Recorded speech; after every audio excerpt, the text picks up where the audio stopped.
નમસ્કાર મારા વાલા ગુજરાતી મિત્રો, જાગો જોગી જાગો ચેનલમાં આપનું સ્વાગત છે. તો આજે આપણે ગુરુ પૂર્ણિમા વિશેષની વાત કરશું. તો પહેલી તો વાત કરશું કે ગુરુ કોણ છે. આજે ગુરુને સમજવામાં બહુ જ તકલીફ પડી રહી છે. પહેલી વાત તો ગુરુ એટલે જેની પાસે સંપૂર્ણ ભંડાર ભરેલો હોય, જે પૂર્ણ રૂપે ભરાઈ ગયેલો હોય, જેનામાં એક રત્તી ભર પણ અધૂરાઈ ના હોય, અને જે પોતે છલકાતો હોય, જેની અંદર એટલું સ્વ અનુભવનું જ્ઞાન, બહારનું જ્ઞાન નહીં, સ્વ અનુભવનું જ્ઞાન. બહારનું જ્ઞાન એ બહારથી તમને પ્રકાશિત કરે છે, જગતમાં તમારી વાહ કરાવે છે, જગતમાં તમારું સન્માન કરાવે છે, તમારા ત્યાં ભક્તોની ભીડ જામે છે, તમને ઊંચા આસને, તમને બહારનું જ્ઞાન તમને ઊંચા આસને બેસાડે છે, લાખો લોકો તમારા ચરણ સ્પર્શ કરે છે. પણ એમાં મોટી તકલીફ શું છે કે તમારા ગઢ ભીતર તો અંધકાર જ હોય છે. તો જ્ઞાન એટલે બહારનું જ્ઞાન, તમે વેદ શાસ્ત્ર ઉપનિષદ વેદાંત કે પુરાણો કે કોઈ પણ પુસ્તક કે સંત મત જેમાં તમે જ્ઞાન તમે પ્રાપ્ત કરી લેશો, એ જ્ઞાન નથી, એ શબ્દ ભંડોળ છે, એ કરોડિયાની જાળી છે. અને એ કરોડિયાની જાળીમાંથી બહાર નીકળવું એટલે બહુ કઠિન છે. અને જે કરોડિયાની જાળીમાંથી બહાર નીકળી ગયો અને જેને અંદરની યાત્રા કરી અને અંદરથી પૂરેપૂરો ભરાઈ ગયો. તમે વિચાર કરો કે આપણે જોઈએ કે આપણે ચોમાસાની અંદર વરસાદ પડે છે, અને વરસાદની અંદર તમારું માટલું ભલે મેદાનમાં પડ્યું, ચોક વચ્ચે પડ્યું, પણ એનું મુખ ઢાંકેલું હશે, એના મુખ ઉપર આવરણ હશે, તો ગમે એટલો મુસળધાર વરસાદ થશે ને તો એ વરસાદનું એક ટીમ્પું પાણી પણ એ માટલાની અંદર નહીં ઉતરે. તમારું માટલામાં એક ટીમ્પું પાણી નહીં હોય, માટલું અંદરથી અંધકારમય જશે, અંદરથી ખાલી હશે, અંદર કોરું હશે, એમાં બિલકુલ વરસાદનું જ્ઞાનરૂપી પાણી એક ટીમ્પું પણ એમાં નહીં હોય. તો બહારનું જ્ઞાન એ જેમ આપણે એક માટલાને બહાર મૂકીને એના ઉપર આપણે આવરણ ઢાંકી દઈએ છીએ, એના ઉપર આપણે એના મુખને આપણે ઢાંકી દઈએ છીએ, અને જે વરસાદ થાય છે એ બધા માટલા ઉપર જ થાય છે, એના અંદર પાણીનો છાંટો પણ પડતો નથી. તો બહારનું જ્ઞાન વરસાદમાં મૂકેલા માટલા બરાબર જ છે, એને પણ ઢાંકેલું માટલું. જો તમારું મુખ, માટલાનું મુખ ખુલ્લું હોય તો વરસાદથી ભરાઈ જાય છે. એમાં આપણી અંદર પણ અમી વર્ષા થઈ રહી, પ્રેમ વર્ષા થઈ રહી છે, 24 કલાક સદંતર થઈ રહી છે. અને એ વર્ષા, પ્રેમ વર્ષા, અમી વર્ષાની જે ભરાઈ ગયો, જે પૂરેપૂરો ભરાઈ ગયો, એનું માટલું પૂરેપૂરું ભરાઈ ગયું, અને એને સ્વ અનુભવ થયો, અને સ્વ અનુભવથી જેને માટલું ભરી લીધું, જે પૂર્ણ ભરી ગયો, પછી એ છલકાવા માંડશે. અને જ્યારે છલકાશે ને ત્યારે એ લોકોને આપી દેશે, મફત આપી દેશે. અને તમે જુઓ, કોઈ સંતોએ, જે સાચા સંતો છે, અને આપણે જોઈએ કે આપણે સંતોની વાત તો આપણે બરાબર, આપણે એક વાદળ ઉપરથી આપણે નક્કી કરીએ કે વાદળ જ્યારે પૂરેપૂરા આકાશમાં ભરાઈ જાય છે, પૂરેપૂરા પાણીથી વાદળ આકાશમાં ભરી જશે ને પોતે વજનદાર થઈ જશે, અને એમને પછી એ વાદળ છલકાય છે, ત્યારે આપણને વરસાદ આપે છે. તો શું એ વાદળ આપણને વરસાદ આપે છે તો આપણી જોડે કોઈ આશા રાખે છે વરસાદની?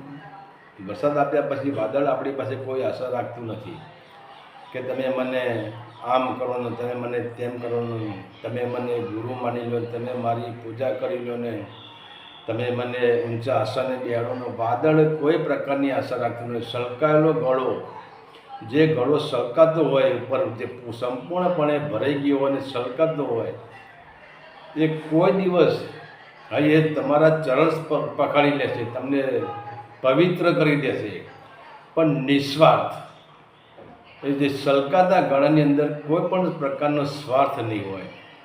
એ નિસ્વાર્થ આપણને પવિત્ર કરી દેશે. કારણ કે જે ગુરુ આપણે કહીએ છીએ, ગુરુ એટલે કોઈ શરીર નથી. આપણે આજે શરીરને ગુરુ માની રહ્યા છીએ, પણ શરીર કોઈનું શરીર હોય ગુરુ નથી. બીજા નંબરે કે શરીરથી તમે આપણે જો બહારના જે શાસ્ત્રો આપણે કંઠસ્થ કરીએ છીએ, પછી બહારનું કોઈ પણ પ્રકારનું શાસ્ત્ર હોય એ કંઠસ્થ કરીએ છીએ તો આપણી મનની અંદર 700 સેલ ભરેલા છે. હવે આ કંઠસ્થ કરેલી વસ્તુ ક્યાં જાય, હું તમને પુરાવો આપું છું. આપણી મનની અંદર 700 સેલ ભરેલા છે.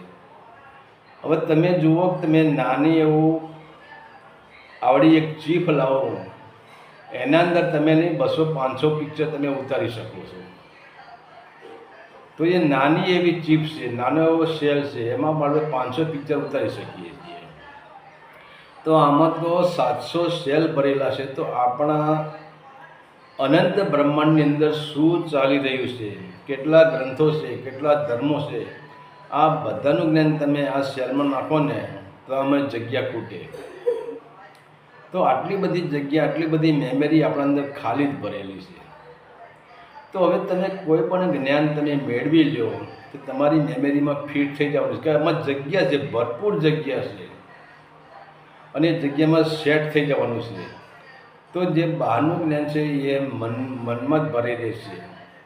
પણ તમે જુઓ, જે જ્ઞાન મનમાં ભરાઈ રહ્યું અને એ જ્ઞાન મનમાં ભરતા મનની અંદર તરંગો આવે છે, મનની અંદર લહેરો આવે છે. અને એ લહેરો શેની હોય છે? પછી હું પણ નહીં, હું જ્ઞાની છું, હું ગુરુ છું, હું સંત છું, હું સત્તાધારી છું, હું આશ્રમધારી છું, હું આ સંપ્રદાય મારો છે, આ સંપ્રદાય મારો છે, આટલા લોકો મારા ચરણે આવે છે, મારા ત્યાં ટોળાવે છે. આ બહારનું જ્ઞાન, એ અંદરના જે સેલ છે એમાં અહંકાર આવે છે. અને અહંકારની સાથે મોહ અને લોભ આ બંને પ્રગટ થઈ જાય છે. પણ કહેવાનો મતલબ, જે સત્ય ગુરુ છે, જે ભરાઈ રહ્યા છે, જે સંપૂર્ણપણે ભરાઈ ગયા છે, જેમ આપણે જો કે વાદળ પૂરેપૂરા ભરાઈ જાય છે તો પછી એ આપણી પાસે કંઈ માગતું નથી. નિસ્વાર્થ વાદળ આપણને વરસાદ આપી દે છે. બીજા નંબરે જ્યારે આપણે જોઈએ કે એ જ જે નદીઓ હોય છે એ એના ઘાટમાંથી જ્યારે નીકળતી હોય છે તો હવે એ જ વરસાદની નદીઓ બને છે. નદી ક્યાંથી બની? એ જ વરસાદના પાણીથી જ્યારે એક એક બૂંદ, જેમ પરમાત્માનું એક એક બૂંદ આપણા સહસ્ત્રારમાંથી એટલે કે બ્રહ્માંડમાંથી પિંડમાં, તો વરસાદને બ્રહ્માંડમાંથી પિંડમાં જ આવે છે. આકાશ એ બ્રહ્માંડ છે અને જે ધરતી તત્વ છે પિંડ છે.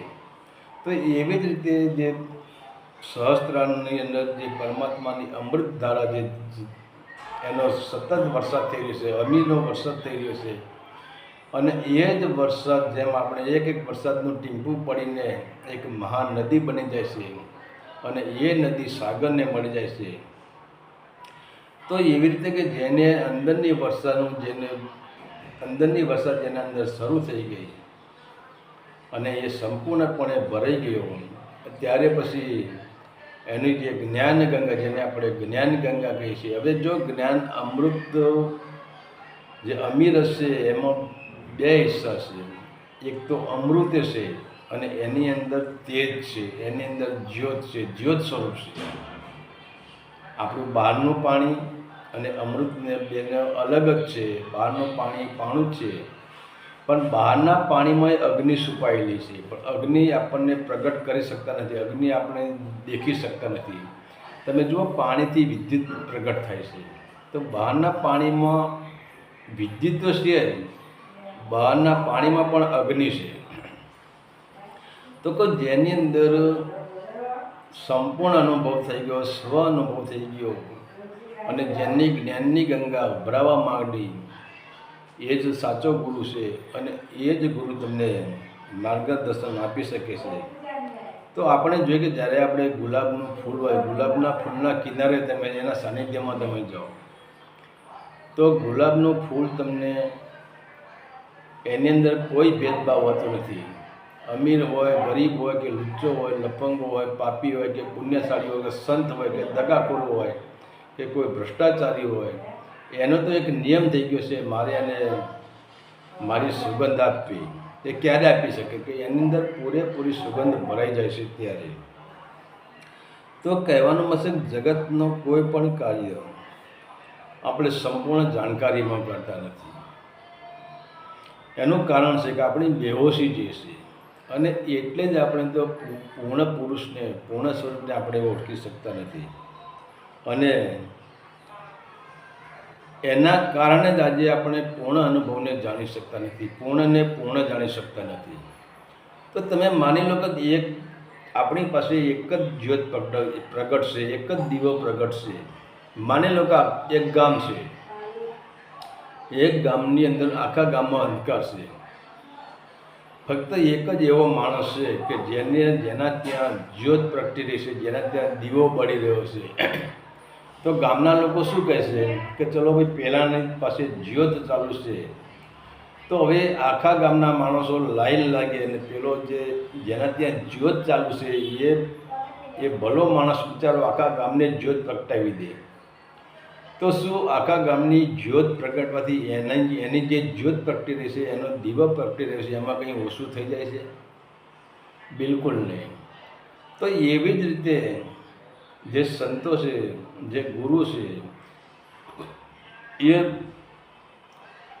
જ્યારે આપણે કહીએ છીએ કે ગુરુ, આપણે જે ગુરુનું જે નામ કહીએ છીએ અને એને આપણે નામદાન કહીએ છીએ, તો નામદાનનો અર્થ શું થયો? એક નામ એટલે શબ્દ, એ તમને દાનમાં આપે છે. અને બીજા નંબરે ગુરુ પોતે કલ્યાણકારી હોય છે, ગુરુ પોતે ભૂમિયા હોય છે, ગુરુ પોતે માર્ગદર્શક હોય છે, અને એમને સ્વયં અંદર યાત્રા કરેલી હોય છે. હવે તમે વિચાર કરો, આપણે આ તો અંદરની યાત્રાની વાત કરીએ, આપણે બહારની યાત્રા કરવી છે, આપણે 4 ધામની યાત્રા કરવી છે. તો પહેલાં આપણે કોને મળશું? પહેલાં આપણે ભૂમિયાને મળશું કે ભાઈ ભૂમિયો કોણ છે. ભૂમિયાને સાથે લો તો તમને માર્ગની ખબર પડે, ભટકાવવું ના પડે. અને એ જ ભૂમિય જેને 4 ધામની યાત્રા કરી છે અને સ્વ અનુભવ કરેલો છે, પોતે ત્યાં ગયેલો છે, સ્વ અનુભવ કર્યો છે, રસ્તાનો અનુભવ કર્યો છે, ધર્મશાળાનો અનુભવ કર્યો છે, કેટલા વાગે ક્યાં પહોંચાય, કેટલા વાગે કઈ ધર્મશાળા આવે, ત્યાંનું ભોજન કેવું છે, ત્યાંના નિયમો કેવા છે, બધો અનુભવ એને છે. તો એ ભૂમિઓ સાથે તમે લો, તમને વાંધો ના આવે. પણ જે માણસે 4 ધામની યાત્રા કરી જ નથી અને એવા માણસનો તમે હાથ પકડી લો, તો તમે પણ એ પણ ફેંકાઈ જવાનો, એ પણ ભટકાઈ જવાનો, અને કહેવાય છે કે આપણે પણ ભટકાઈ જવાના. તો કહેવાનો મતલબ છે કે આપણે જે આજે ગુરુ કહી રહ્યા છીએ, તો ગુરુનો અર્થ થાય છે અંધકારમાંથી પ્રકાશમાં લઈ જવાવાળો એક મનુષ્ય. કારણ કે આપણે મનુષ્ય જ કહેવાય, અને પરમાત્મા ભલે શરીર એ ગુરુ નથી, પણ તમે શું ગાય જોડે જવાના છો? તમે ભેંસ જોડે જવાના? તમે બળદ પાસે જવાના છો? મનુષ્ય પાસે જ જાય છે. કારણ કે મનુષ્યની બોલી મનુષ્ય સમજી શકે છે, મનુષ્યના ઈશારા મનુષ્ય સમજી શકે છે. તો જે પુરુષની અંદર સ્વયં દીપ પ્રગટી રહ્યો, સ્વયં સત્યની જ્યોત પ્રગટી રહી હોય, જેના હૃદયમાં સ્વયં પ્રકાશિત હોય, અને જેની અંદર જ્ઞાનની ગંગા ઉભરાતી હોય, પણ બહારના પુસ્તકોની નહીં, સ્વ અનુભવનું જ્ઞાન. કારણ કે તમે જુઓ, વેદ વ્યાસે વેદ રચ્યા, તો હવે વેદ વ્યાસે વેદની રચના કેવી રીતે કરી? કે એ પહેલાં તો જ્યારે એમની અંદરની યાત્રા કરી જ નથી વેદ વ્યાસે, ત્યાં સુધી એમને વેદની ખબર નથી કે વેદ શું છે, એમને ખબર જ નથી. પણ જ્યારે એમને અંદરની યાત્રા કરી ત્યારે એમને સ્વ અનુભવ થયા, અને એટલે જ વેદ વ્યાસને જગતગુરુ કહેવાય છે. વેદ વ્યાસને સ્વ અનુભવ થયા, અને પછી એ સ્વ અનુભવ પછી તમારે કોઈ વિચારીને લખવાનું ના આવે, વિચારીને બોલવાનું ના આવે. અંદરથી જે નીકળે એ બોલી જવાનું, અંદરથી જે લખે જે આવે એ લખી કાઢવાનું. એમાં કોઈ વ્યાકરણની જરૂર નથી, એમાં કંઈ જરૂર નથી. અને વેદ લખે ત્યારે કોઈ ચોપડી જ નથી. જો ચોપડી હોય તો આપણે જો કે વ્યાસજીએ એની નકલ કરી છે, પણ એ ટાઈમે જ્યારે વેદ રચાણા ત્યારે કોઈ પુસ્તક જ નહોતું. તો આ લખ્યું કેવી રીતે? ઉપનિષદો કેવી રીતે લખાણા? વેદ કેવી રીતે? વેદાંત કેવી રીતે? વેદાંત પાસેથી પ્રગટ થયું. તો કહેવાનું કે જે આપણે બહાર જે આપણે જે જ્ઞાન જે શબ્દ ભંડોળ છે એ બહારનો એ એનું પ્રતિબિંબ છે. અને આપણી અંદર જે આપણો સ્વ અનુભવનો જે આપણો શબ્દ ભંડોળ પડ્યું છે, જે જ્ઞાન ગંગા પડી છે, અને જેને સ્વ અનુભવ થાય છે, એને પછી કોઈ ધર્મ પુસ્તકની જરૂર નથી, એને કોઈ વાંચવાની જરૂર નથી. કારણ કે સમગ્ર પુસ્તકોનો એ માલિક બની જાય છે અને સમગ્ર પુસ્તકોનો સાર એની અંદર આવી જાય છે. તો એને ક્યાં શોધવાની જરૂર છે? અને એ જ સંપૂર્ણ ભૂમિય હોય, જેને જે પુરુષે મૂલાધાર ચક્રથી લઈને સહસ્ત્રાર સુધીની યાત્રા કરી હોય અને એ જ પૂરેપૂરો ભરેલો હોય અને એ જ સંપૂર્ણ ભૂમિય હોય, એ જ માર્ગદર્શક તમારો બને અને એ જ માર્ગદર્શક તમારી આગળ ચાલીને તમે એની પાછળ ચાલો, તો એ જ ગુરુ તમને આ પારથી સામે પાર લાવી શકે. અને એ જ ગુરુની કૃપા. હવે ઘણા લોકો શું કહે છે? ગુરુની કૃપા, ગુરુના સાનિધ્યમાં જવાથી ગુરુની કૃપા મળે છે. ગુરુની કૃપા કેવી રીતે મળે છે? શું ગુરુ તમારા ત્યાં પાવડો ચાલે છે? ગુરુ તમારા ત્યાં મજૂરી કરે છે? તો ગુરુની કૃપા એ જ છે. માનો કે આપણે એક સીધું ઝાડ છે, આ સીધા ઝાડ ઉપર આપણે ચડવું છે. તો હવે સીધા ઝાડ ઉપર આપણે ચડી શકવાના નથી, પણ ગુરુ શું કરે છે? ગુરુ અહીંયા હથેળી રાખે છે અને આપણને કહે છે કે બેટા, મારી હથેળીમાં તું પગ મૂકી દે, એક પગ મારી હથેળીમાં મૂકી દે અને ઉપરની ડાળ તું પકડી પાડ. તો કમસે કમ આપણે ગુરુની હથેળીમાં પગ મૂકીએ એટલા માટે એટલી મહેનત તો આપણે કરવી જોઈએ. ઉપરની ડાળ પકડવાની મહેનત તો આપણે કરવી જ જોઈએ, ત્યારે ગુરુ કૃપા થાય છે. અને બીજા નંબરે તમારી ગુરુ પર તમારો ભાવ. શું તમે તન મન ધન ગુરુને અર્પણ કરી દીધું? જનક રાજાએ અષ્ટવક્રાને કહ્યું હતું, તો અષ્ટવક્રાએ કીધું કે જનક રાજા, તારે જો કેવા પ્રકારનું જ્ઞાન જોઈએ છે તો તારું તન મન ધન મને અર્પણ કરી દે. તો શું આપણે તન મન ધન ગુરુને અર્પણ કર્યું છે? આપણે જ્યારે ગુરુના સાનિધ્યમાં જઈએ ત્યારે એની નકલ જ કરીએ છીએ. ગુરુ આમ બેસે છે, ગુરુ આમ બેસે છે, ગુરુ આવા વાળ રાખે છે, ગુરુ આવી દાઢી રાખે છે, ગુરુ આવું બોલે છે, ગુરુ આવું છે, એ નકલ જ કરે છે. ગુરુનો ચહેરો જોઈએ. હવે ગુરુનો ચહેરો તમે જોઈ રાખો, ગુરુનો ચહેરો નથી. તો આ ચહેરો તો ગુરુનું કપડું છે. કારણ કે આ શરીર મારું શરીર ન દેખાય એના માટે મેં આ કપડું ધારણ કર્યું છે. તો આ પણ કપડું જ છે. અને કપડું જોવાથી તમને શરીર દેખાવાનું નથી. શરીર વસ્તુ જુદી છે, આ શરીર નથી. આ શરીર કપડું છે, પણ એના અંદર જે આપણું શરીર છે, હું છું, જેને આપણે હું કહીએ છીએ કે હું કોણ છું, એ જ ગુરુ છે. અને તમે એ જ ગુરુનો હાથ પકડી લો, એ જ ગુરુનો સહારો લઈ લો, તો તમારે ક્યાંય ભટકાવાની જરૂર નથી. ક્યાંય ગંગામાં જવાની જરૂર નથી, યમુનામાં જવાની જરૂર નથી, કે નર્મદામાં જવાની જરૂર નથી, જંગલોમાં, પહાડોમાં, ગુફાઓમાં ક્યાંય જવાની જરૂર નથી, તીર્થ સ્થાનોમાં જવાની જરૂર નથી. તમે જગતમાં રહીને પણ તમે ગુરુને સમર્પિત થઈ જાઓ. પણ હા, તમારો જો ગુરુ માર્ગદર્શક હોય તો જ આ કામ બને, તો શક્ય બની જાય. નહીં જો ગુરુ જો માર્ગદર્શક ના હોય, ગુરુ પોતે જ ભૂમિયા ના હોય ને તમને જો અવળા રસ્તે ચડાવે, તો આપણા મન ઉપર એની ઘણી બધી આડઅસરો થાય છે. અને આડઅસર થવાના કારણે આપણે મનની અંદર એક વિષય વાસનાના જે આવરણો છે એ ભવિષ્યમાં પણ હટી શકતા નથી. કારણ કે માર્ગદર્શક અવરું છે. અને જે આવરણો હટાવવાની આપણી અંદર જે વિષય વાસના, કામ, ક્રોધ, મદ, મોહ, લોભ, અત્યાચાર, ભ્રષ્ટાચાર, છલ, કપટ, રાગ, દ્વેષ કે દ્વૈત ભાવ જે આપણી અંદર પડે છે, આને હટાવવા માટે જ સદગુરુની જરૂર છે. અને સદગુરુની કૃપા એ જ છે કે આને હટાવી શકે છે. અને બીજા નંબરે સદગુરુ એક એવી માં છે કે જગતની માં તમને જન્મ આપીને તમને સંસારની મોહમાયામાં ફેંકી દેશે, જગતની માં તમને સુવડાવે છે. અને સદગુરુ એક એવી માં છે કે તમને બીજો જન્મ આપે છે, તમને દ્વિજ કરે છે. અને બીજા જન્મમાં જેમ આપણે જોઈએ કે કુંભારને તમે જ્યારે માટલા ઘડતા જોઈએ તો માટલા અંદર હાથ ઉપર ટપલી મારે છે, પણ અંદર તો કુંભારનો હાથ હોય છે. એ રીતે ગુરુ આપણને ટપલી મારે છે, મારીને જગાડે, પણ અંદર સદગુરુનો હાથ હોય છે. અને ત્યારે પછી જેમ કુંભાર નિભાડામાં એ કાચા માટલાને પકવે છે, એમ સદગુરુ પણ એક સત્યના નિભાડામાં, ધ્યાનના નિભાડામાં પોતાના શિષ્યને પકવે છે. ત્યારે જ એ માટલો પૂર્ણ રીતે પાકી જાય છે. તો આ છે સદગુરુની કૃપા. અને એટલે જ આપણે આજે સદગુરુનો મહિમા વારંવાર ગાઈ રહ્યા છે. હરિ ઓમ તત્સત. ઓમ શિવગુરુને મારા કોટી કોટી નમસ્કાર.